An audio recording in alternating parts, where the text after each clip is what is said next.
Hi, this is John Strange with Select Film News and Colin Stacy from Real Spirituality. Today we're talking to Willie Baronet and his new film, which is called Signs of Humanity. Tell us about your film. Signs of Humanity is essentially a film, a documentary about a cross-country trip that I took with 3 other filmmakers in 2014. And the purpose of that trip was to buy and collect homeless signs in cities across the country. The project this literally is a project I've been doing for 23 years. I've been buying and collecting homeless signs, mostly in Texas, the early years, and it culminated in this trip where I just had the idea to travel around the country and see what it would be like to buy signs all over the place. So we got to interview probably 150 people on the streets while we were on the trip. Saw this amazing, just the country, driving across the country was amazing too. But it was really more about the connections that I got to make with these people as I bought their signs, and if they were willing, got to hear their stories about, what led them there, and in almost every case I asked them, and I asked anybody, what does home mean to you? And that became another theme that emerged in the making of this film, was really the seeking to try to understand what home really means. Yeah, it's fascinating that you would take a road trip and kind of take a troubadour lifestyle to figure out what is home. And so, can you tell me a little bit about what some of the interviewees said about some of the ones that the definitions of home that impacted you the most in the film making? Well, a couple of things. I was struck by the fact that the people on the street said the same kinds of things that my housed friends would say about what home meant. Sure. For me personally, I've always thought home had a lot more to do with a feeling and safety and the connections and the people than it did really had to do with the structure or anything like that.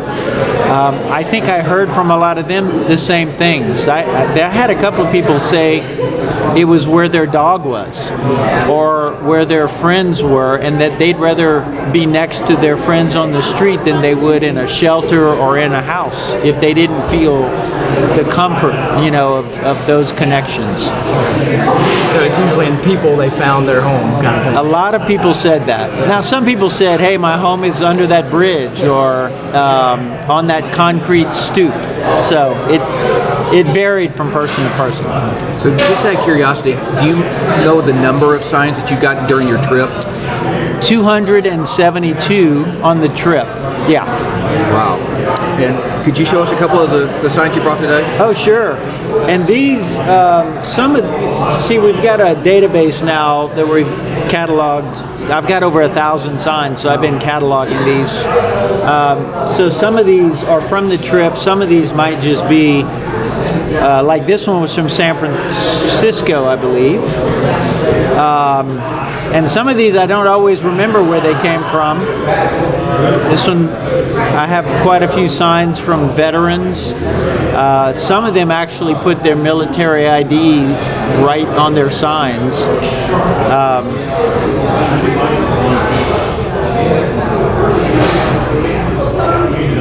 I didn't even notice which ones I pulled out of the bag. This one's from Austin, I remember that.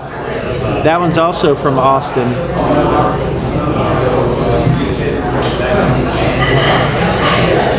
So, obviously some signs are funny, some signs are serious, some have few words, and some have a lot of words. So what made you want to, after you said 20 years of doing this, what made you want to record it and just take this trip, and what was the... I think the big turning point was I was in the advertising design business for a long time, and I sold my company back in 2006, and I went to grad school in art, and that's when I knew I really wanted to do something more with this and take it more seriously. And in 2012 I did a TEDx TEDx talk about this project, and it was during that talk that I said, one of these days I want to travel across the country and buy signs. And so I said, okay, well, I guess we're going to do that. And we began planning the trip, and I didn't think it was going to turn into a full-fledged documentary or anything. That sort of evolved as we began the process. But yeah, I think it was really about 2007, 2008 when it really started to become something serious for me. Before that, I didn't quite know what I was going to do with all these signs. But didn't you do some art gallery installations with it before you made the movie? Many of them. In fact, since you asked, there's one tomorrow night at the MAC.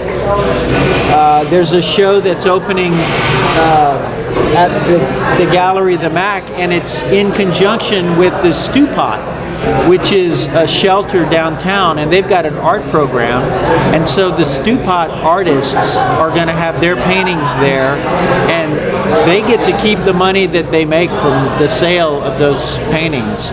So that's tomorrow night. So literally in the thick of this movie opening, we're also there's an art opening at the same time. Oh, that's awesome. That's awesome. Yeah, and I continue to do these exhibits. I did one in Pennsylvania 2 months ago. I did one in Texarkana last month, and I am very likely going to be doing one at the Democratic National Convention in Philly in July, which I'm very excited about. So that hadn't been 100% confirmed, but it sounds pretty certain.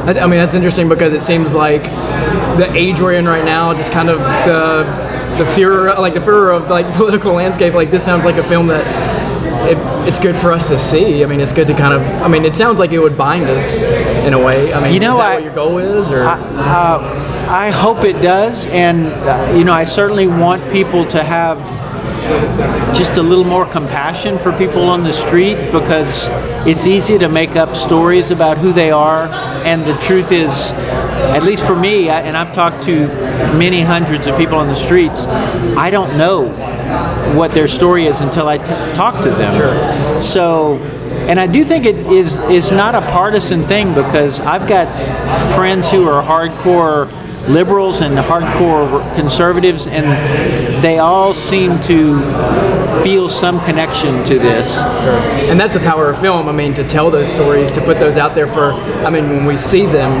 kind of mediated in that way, it brings, I don't want to say it brings a worth, because there's already worth there, but It says these people deserve to be on the screen as much as anyone else does. I mean, is that the power you find in the filmmaking? Or? And I'm not a filmmaker. Sure. This is the first time I've ever been involved in a feature-length film. But what I do think what I know is going to happen is that people are going to get to witness these conversations and hear directly from the people on the street. And nobody is that good of a bullshitter. I mean, I know bullshit when I hear it. And not that there aren't people that lie on the street or anywhere. I mean, bankers lie, and teachers lie, and policemen lie. I mean, there are people everywhere that might be scamming. Sure. But for the people on the street, I think that authenticity is going to show through, and that people are going to be able to tell that these are some powerful stories of just human beings asking for help. So you're still based here in Dallas, right? I am. I teach at SMU full time and do art as well. And so, yeah, Dallas has been my home for 30 years. Well, I was going to ask, where, like, kind of the trajectory of your trip. Where did you start? Where did you end? We started in Seattle. Okay. We moseyed down the West Coast till we got to San Diego, and then we started heading and ended in New York City. We went to Denver and Minneapolis and Detroit and Chicago and all the likely cities you'd imagine, Washington, D.C. And it took us a while to plan the trip to figure out, first of all, where can we make it in one afternoon's worth of driving, and then what are the cities most likely to have a substantial homeless population? That's Great. So you bought the signs. Yes. How much on average did you pay for the signs? So this is my best guess is probably about $14 per sign, because it's almost always $10 or $20. Almost always it's 10 or 20. I did pay $50 for one sign in New York on the last day of our trip, and I think that was because I was feeling pretty emotional about our trip being over, and I met a man who he had no legs and he couldn't talk. Something had happened to his vocal cord, so he couldn't even talk, and so that was on the last day of our trip. I paid $50, which is the most I've ever paid for a sign. So who did you take along with you? Was it, I mean, you got a handheld camera. It's not a film crew. I mean, is it guys you know that have done this with you before? Well, like, how did that? One is actually a producer who has a little company in New York. Another one was my old friend Tim Chumley, who's a filmmaker and photographer. And then we met this young woman, Olivia, who lives in Seattle, and she was a camera person. So we had 6 cameras. There were big cameras, there were iPhones, there were GoPros, mounted in the cup holder, aimed out of the window so that they could capture the actual buying of the signs. Tim was constantly moving my arm out of the way, because every time I'd go to talk, I'd be like, hey, and he'd be yanking my arm. In fact, I think that's in the movie. You'll see his hand come up and pull my arm back. But yeah, it was like, there were 4 of us, but 3 of them were focused on making the movie. I was really focused mostly on buying the signs and having some powerful discussions with the people and trying to support them in their efforts, because they were having to back up footage and all that stuff every night. So how much footage did you end up editing? 200 hours of footage, but this all culminated in an exhibit that I did in January 2015 at NYU, and that was sort of the last big bit of shooting. They shot that entire installation, interviewed people who were at the opening and all that sort of thing. In fact, I had a big cardboard wall set up, and I had people writing the answer to what does home mean to you on that cardboard. So they got to talk to a lot of people that were just students at NYU or people that came to the show. I see you're carrying a 70D Canon. Yes, I'm an amateur photographer, so I'm always taking pictures. Can I take your picture right now? Love to. All right. 1, 2, 3. Awesome. I happen to use that same model. I love it. I love it. I'm always I always have camera envy. I always want the next best camera. I'll tell a secret. But You can also do great interviews with that. Well, and we used it to shoot on the trip. So my camera wasn't one of the primary cameras, because they had 2 really nice Canons as well. But there were a couple of times where we needed all of them, so they would shoot footage on this. Awesome. We did a lot of slow motion landscape stuff on our iPhones, just because it's a beautiful landscape to just cross through all of these cities and all the windmills everywhere. And there was one little town we drove through that had all these huge dinosaurs, and I'm not sure why, but it's just there was so much cool footage of just America. Yeah. When is your screening going to be here at the festival? It's 7:30 on Friday the 15th at the Dallas City Performance Hall. Great. And where can we find more information about you or the project? On all of there's the weareallhomeless.org will take you to our main blog, and there are a lot of media links there. There's information and photos from the trip, and also just from a variety of installations and stuff. There's a few time lapse of installations that we posted up there, and there's other information in that brochure as well that has some stuff that, like the artist statement, which really tells a lot about what this project's about.